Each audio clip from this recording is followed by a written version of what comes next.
अध्यात्म ज्योतिष के तमाम दर्शकों का आज के हमारे कार्यक्रम में बहुत बहुत स्वागत और अभिनंदन। आप सबको राधे राधे। आज हम बात करने जा रहे हैं गृह निर्माण शुभ मुहूर्त की। अगर आप 2025 में गृह निर्माण करने का मुहूर्त सर्च कर रहे हैं तो आज का कार्यक्रम आपके लिए। हम यहाँ पर पंचांग से जो परिशोधित मुहूर्त पंचांग के द्वारा दिए गए हैं उसी की चर्चा यहाँ पर करेंगे और क्रमशः आपको बताने का प्रयास करेंगे कि वो कौन कौन सी तिथियां हैं जब आप गृह निर्माण कर सकते हैं। चर्चा को हम आगे बढ़ाएं इससे पहले एक निवेदन भी रहेगा। अगर आप पहली बार चैनल पर विजिट कर रहे हैं तो चैनल को सब्सक्राइब कर लीजिए, बेल आइकन साथ में प्रेस कर लीजिए ताकि आने वाली जो अपडेट्स होती हैं, चाहे वो मुहूर्त की हो, ज्योतिष को, अध्यात्म की हो या फिर वास्तु की हो, वो तमाम कार्यक्रम आप हमारे कार्यक्रम चैनल पर देख सकें। देखिए, यहाँ पर क्रमशः हम चर्चा करेंगे जनवरी, फरवरी, मार्च 3 महीने की। गृह प्रवेश हो या गृह निर्माण, हम मुहूर्तों की तो चर्चा करते ही हैं, लेकिन कौन से महीने में गृह प्रवेश या गृह निर्माण श्रेष्ठ होता है, इसके लिए मैंने 12 महीनों पर अलग अलग वीडियोस के द्वारा आपको बताया है कि कौन कौन से महीने में ये कार्यक्रम श्रेष्ठ होते हैं। अब चूंकि यहां पर माघ का महीना पड़ रहा है, अगर हम मत्स्य पुराण की बात करें तो माघ का महीना बहुत अच्छा माना गया है। ठीक है, मुहूर्त के जितने भी ग्रंथ हैं उन सबके निष्कर्षों के आधार पर हम 12 महीने में गृह निर्माण जो कार्यक्रम है वो अलग से बता चुके हैं, इसलिए एक बार आप उस कार्यक्रम को इस कार्यक्रम के बाद जरूर एक बार श्रवण करें ताकि आपको समझ में आए। लेकिन माघ का महीना इसमें अच्छा माना गया है। और एक बात और मैं आपको बता दूं जो इन डेट के अलावा आपको देखना है आपके मुहूर्त में, ठीक है ना। यहां पर 2 चीजें हैं। एक तो जो भी डेट आप मुहूर्त का देख रहे हैं ये बहुत खास जानकारी है, अगर आप इसको स्किप करेंगे तो शायद आप बहुत बड़ी जानकारी से वंचित रह पा रहे हैं। डेट, क्योंकि हम कई बार गूगल पर सर्च कर लेते हैं, यूट्यूब पर देख लेते हैं, हमें लगा कि जैसे उदाहरण के लिए 11 जनवरी का मुहूर्त है, अब आपको लगा कि 11 जनवरी का मुहूर्त सबके लिए, जबकि ऐसा नहीं है। वो एक सामान्य मुहूर्त है, उस दिन मुहूर्त बन रहा है, लेकिन आपके लिए बन रहा है या नहीं बन रहा है उसको हम कैसे चेक करना है उसको हम समझ ले थोड़ा सा। 2 सूक्ति में यहां पर बता रहा हूं। सर्वे दोषा विनिश्चन्ति लग्न शुद्धिर यदा भवेत। जो महत्वपूर्ण चीज है लग्न मुहूर्त के लिए, क्योंकि मुहूर्त 2 घड़ी का होता है और 1 घड़ी में 24 मिनट होता है। बहुत ध्यान से सुनना है बात को। 2 घड़ी का एक मुहूर्त होता है, 24 मिनट का एक घटी होता है, यानी 48 मिनट का लगभग एक मुहूर्त होता है। कई बार हम समझते हैं कि 11 तारीख मुहूर्त है मतलब पूरे दिन भर है, ऐसा नहीं है। मुहूर्त शब्द का मतलब 2 घटी का हुआ और 2 घटी का मतलब हुआ 48 मिनट। और लग्न में 2 से 2.5 घंटे लगभग समय होता है। ठीक है, तो सर्वे दोषा विनिश्चन्ति लग्न शुद्धिर यदा भवेत। अगर मुहूर्त में कहीं कोई कमी रह जाती है तो उस कमी को दूर करता है लगन, इसलिए लगन साधन आपको जरूर करना है। मैं मत्स्य पुराण का एक और उदाहरण यहां पर देता हूं। चंद्रादित्य बलम लब्धा शुभ लगनम निरीक्षयेत, यानी सूर्य और चंद्र का बल जरूर देखना चाहिए आपकी राशि से। खासकर चंद्रमा 4, 8 और 12वें स्थान पर नहीं होना चाहिए, नहीं तो ये घाटे का सौदा है, इसमें आपको लॉस होगा। आपने कई बार देखा होगा गृह निर्माण शुरू कर दिया, घर बनने लगा, कभी उसमें कुछ अड़चने आ रही हैं, कभी कोई परेशानी आ रही है, और कई बार तो हमने देखा कि लोगों के 2-2, 3-3 साल तक घर ही नहीं बन पाते हैं। कई बार तो गृह प्रवेश के मुहूर्त निकालने के बाद कई महीनों तक गृह प्रवेश ही नहीं हो पाता है, सालों साल लग जाते हैं क्योंकि काम पूरा नहीं हो पाता है। तो इसलिए गृह निर्माण का मुहूर्त बहुत समझ करके निकालें। और ये पंक्तियां जो मैंने आपको मत्स्य पुराण की सुनाई हैं बहुत महत्वपूर्ण हैं।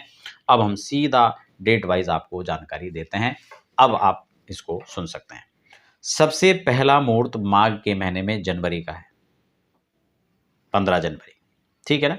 जिस दिन 15 जनवरी माघ कृष्ण पक्ष द्वितीया तिथि बुधवार और पुष्य नक्षत्र रहेगा, आप इसको देख सकते हैं, इस मुहूर्त के लिए विचार कर सकते हैं। मुहूर्त का लगन, कई बार हम लोग देखते हैं, लोग यूट्यूब पर भी वीडियोस बनाते हैं डेट एंड टाइम। वो डेट और टाइम, डेट तो समझ में आ रहा है, लेकिन टाइम आप कहाँ के आधार पर किसको दे रहे हो, ये एक बहुत महत्वपूर्ण विषय है। कई बार लोग केवल वीडियोस चलाने के चक्कर में और लोग सोचते हैं कि हमें टाइम दे दिया। टाइम कैसे दे देंगे वो? आप इसको अमेरिका में देख रहे हैं, भारत में देख रहे हैं, नेपाल में देख रहे हैं, और भारत में भी कहाँ देख रहे हैं, साउथ में देख रहे हैं, नॉर्थ में देख रहे हैं, ईस्ट में देख रहे हैं, हर जगह लगन अलग अलग निकलेगा। हर जगह सूर्योदय अलग अलग जो है समय पर उदय होता है, और जब सूर्योदय अलग समय पे होगा तो स्वाभाविक चीज़ है, उसकी गणना वहाँ से उसी सब स्टार्ट होगी।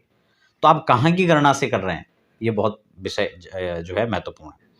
तो 15 जनवरी पहला मुहूर्त है, दूसरा मुहूर्त 20 जनवरी का है, जो कि माघ के अंदर ही पड़ेगा, कृष्ण पक्ष षष्ठी तिथि, सोमवार, हस्त नक्षत्र। सोमवार और हस्त का ही अच्छा संयोग है, आप इस दिन कर सकते हैं, महीना भी अच्छा है। 20 जनवरी के बाद फिर 22 जनवरी है, जिसमें माघ, कृष्ण पक्ष, अष्टमी, बुधवार और स्वाति। ये बुध स्वाति का भी अच्छा मुहूर्त है, इसको भी आप ले सकते हैं। फिर 23 जनवरी का है, जबकि इसमें नवमी भी रहेगी, तो आपको रिक्ता तिथि का वर्जित है, आप सब जानते हैं, तो उसको भी आपको चेक कर लेना है और उस हिसाब से इसमें मुहूर्त देखना है। फिर 30 तारीख का है, क्योंकि गृह निर्माण में 2 चीज़ें मुख्य हैं। एक तो आपका मंगलवार नहीं होना चाहिए, रिक्ता अमावस्या नहीं होना चाहिए, ठीक है ना, तो इस चीज़ को देख रहे हैं। तो 23 के बाद सीधा हम 30 को चले जाते हैं, जिसमें आपका प्रतिपदा गुरुवार, माघ शुक्ल पक्ष की प्रतिपदा, यानी गुप्त नवरात्रि भी लग चुके होंगे, शतमिसा नक्षत्र है, तो ये भी अच्छा मुहूर्त है, इसमें आप कर सकते हैं। उसके बाद है 31 जनवरी।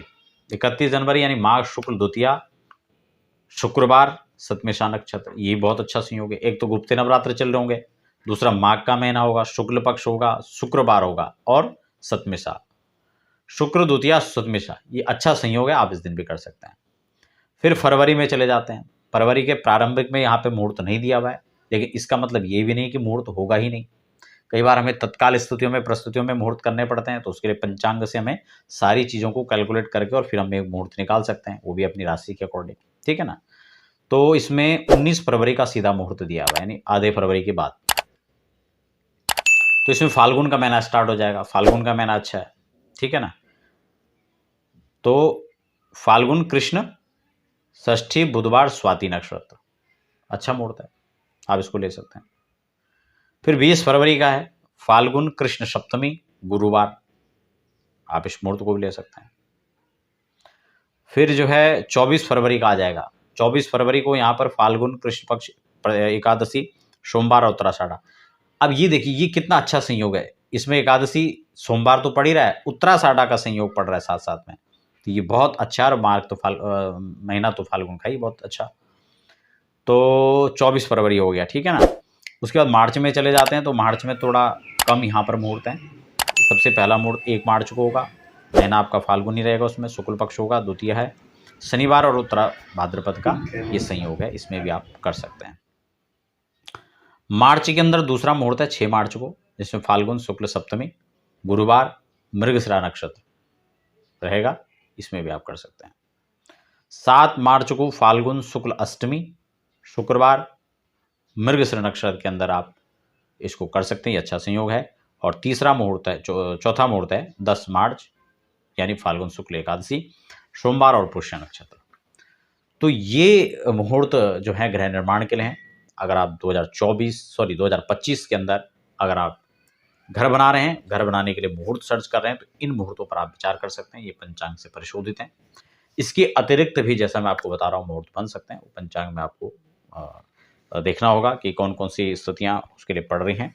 और जो महत्वपूर्ण मैंने आपको बताया, चंद्रादित्य बलम और लग्नम परिचक्षते, तो ये हमें परिनिक्षेत, इसको हमें जरूर विचार करना होगा, लगन निकालना चाहिए और एक अच्छे समय में हमें गृह निर्माण करना चाहिए। तो मिलते हैं अगले कार्यक्रम के साथ, तब तक दीजिए इजाजत, राधे राधे।